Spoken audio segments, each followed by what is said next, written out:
बिस्मिल्लाहिर्रहमानिर्रहीम। अस्सलाम वालेकुम माय यूट्यूब फैमिली, कैसे हैं आप सब लोग। आज मैं आप लोगों के साथ शेयर कर रही हूँ एक बहुत ही कमाल की रेमेडी जो कि कैल्शियम, मैग्नीशियम और आयरन का ख़जाना है। बस एक बार आप इस पाउडर को बनाकर रख लें और पूरी सर्दियाँ आप लोग सिर्फ 1 चम्मच रोज़ाना इस्तेमाल करें। हड्डियों की कमज़ोरी, दिमाग की कमज़ोरी और नज़र की कमज़ोरी के लिए बेहद फ़ायदेमंद है ये पाउडर। बच्चे और बड़े सभी इसको इस्तेमाल कर सकते हैं और जो शुगर के मरीज़ हैं उनके लिए भी बहुत ही बेहतरीन है, वो भी इसको आराम से इस्तेमाल कर सकते हैं। तो सबसे पहले मैंने यहाँ पर लिए हैं अलसी के बीज। इनको हम हल्का सा ड्राई रोस्ट करेंगे। अलसी के बीजों के बेशुमार फ़ायदे हैं। इसमें ओमेगा 3 फैटी एसिड्स पाए जाते हैं। इसके अलावा इसमें फ़ाइबर भी मौजूद होता है। अलसी हमारी जिल्द के लिए, हमारे बालों के लिए, इवन कि हमारी पूरी बॉडी के लिए बहुत ही फ़ायदेमंद है। मीडियम टू लो फ्लेम पर तकरीबन 4 से 5 मिनट तक हमने इसको ड्राई रोस्ट कर लेना है। और एक बात मैं यहाँ पर आपसे शेयर करती चलूँ कि अलसी के बीजों को हमेशा ड्राई रोस्ट करके ही इस्तेमाल करें। अगर आप इसको रोस्ट किए बगैर वैसे ही इस्तेमाल कर लेंगे तो डाइजेशन में प्रॉब्लम होगी। अलसी के बीज दिल के लिए बहुत ही फ़ायदेमंद है, तो सर्दी के मौसम में इसका इस्तेमाल लाजमी करना चाहिए। यहाँ पर मैंने अलसी को ड्राई रोस्ट कर लिया है। अब हम इसका पाउडर बना लेंगे और कोशिश करें कि जब अलसी को ड्राई रोस्ट करें तो फ़ौरन से इसका पाउडर बना लें, क्योंकि अगर ये थोड़ी सी ठंडी हो जाती है तो फिर इसका पाउडर बनाने में मुश्किल होती है। नेक्स्ट जो चीज़ हमें चाहिए वो है खसखस के बीज। इनको भी हम हल्का सा ड्राई रोस्ट करेंगे। खसखस जब हम बाज़ार से ख़रीदते हैं तो उसमें मट्टी और कंकड़ वगैरह भी काफ़ी होते हैं, तो सबसे पहले आपने इसको अच्छे तरीके से धो लेना है और ड्राई कर लेना है। तकरीबन 2 से 3 मिनट तक हम इसको ड्राई रोस्ट करेंगे ताकि इसके अंदर अगर कोई नमी वगैरह है तो वो ख़त्म हो जाए। खसखस का इस्तेमाल बहुत ही कम घरों में किया जाता है, लेकिन ये जो छोटे छोटे से खसखस के बीज हैं ये कैल्शियम से भरपूर हैं। इसके अलावा ये नज़र की कमज़ोरी, दिमाग की कमज़ोरी और हड्डियों की कमज़ोरी के लिए भी बेहद फ़ायदेमंद है। ड्राई रोस्ट करने के बाद खसखस को पीसकर इसका भी हम पाउडर बना लेंगे। नेक्स्ट जो चीज़ मैंने यहाँ पर लिया है वो है सेसमी सीड्स, यानी कि सफ़ेद तिल। तकरीबन 1 कप के करीब मैंने यहाँ पर सफ़ेद तिल इस्तेमाल किए हैं। सेसमी सीड्स के बेशुमार फ़ायदे हैं। कैल्शियम और विटामिन बी का ख़जाना है ये बीज, और ग़िज़ाइयत के लिहाज से इनको मछली और गोश्त के बराबर माना जाता है। तो जो लोग अपनी डेली रूटीन में गोश्त का इस्तेमाल नहीं कर सकते वो तिल का इस्तेमाल लाजमी करें। सर्दी के मौसम में बार बार खांसी, नज़ला, ज़ुकाम होने की एक वजह ये भी होती है कि हमारा इम्यूनिटी सिस्टम कमज़ोर होता है। तो बस आप ये पाउडर बना कर रख लें और 1 चम्मच रोज़ाना इस्तेमाल करें।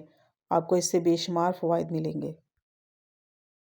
सेसमी सीड्स को भी मैंने हल्का सा रोस्ट कर लिया है। अब हम इनका पाउडर बना लेंगे। और सबसे आखिरी चीज़ जो हमें यहाँ पर चाहिए वो है मखाना। अंग्रेज़ी में इसको फॉक्सनट भी कहा जाता है। 200 ग्राम मैंने यहाँ पर मखाने लिए हैं। इनको हम 1 चम्मच घी में हल्का सा रोस्ट कर लेंगे। मखाना के भी बेशुमार फ़वाइद हैं। आयरन, मैग्नीशियम, कैल्शियम का ख़जाना है ये। मखाना एक ऐसा नट है जिसमें फ़ैट बहुत ही कम क्वांटिटी में पाया जाता है, तो जो हार्ट पेशेंट हैं वो भी इसको आराम से ले सकते हैं। तकरीबन 6 से 7 मिनट तक हमने इनको मीडियम फ्लेम पर रोस्ट करना है, जब तक कि ये इस तरह से क्रिस्पी ना हो जाए। सारी चीज़ों को पीस कर मैंने इनका पाउडर बना लिया है। अब यहाँ पर हम एक खुला बर्तन लेंगे और सारी चीज़ों का पाउडर इसमें शामिल कर देंगे, यानी कि अलसी, मखाना, सफ़ेद तिल और खसखस, और इन सारी चीज़ों को अच्छी तरह से मिक्स कर लेंगे।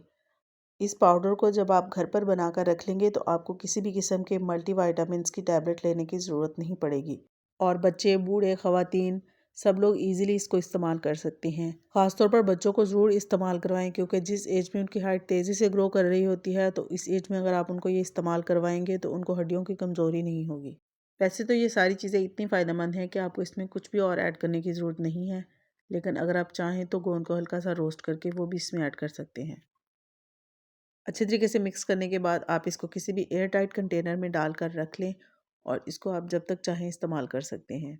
सर्दी का मौसम है तो फ्रिज में रखने की ज़रूरत नहीं है, आप इसको बाहर रख कर भी इस्तेमाल कर सकते हैं।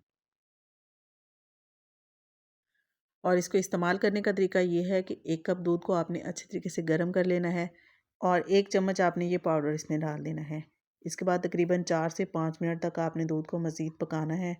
अगर आप शुगर पेशेंट हैं तो आप इसको ऐसे ही इस्तेमाल कर लें, लेकिन अगर आपको शुगर वगैरह का कोई मसला नहीं है तो फिर आप इसमें गुड़ भी ऐड कर सकते हैं।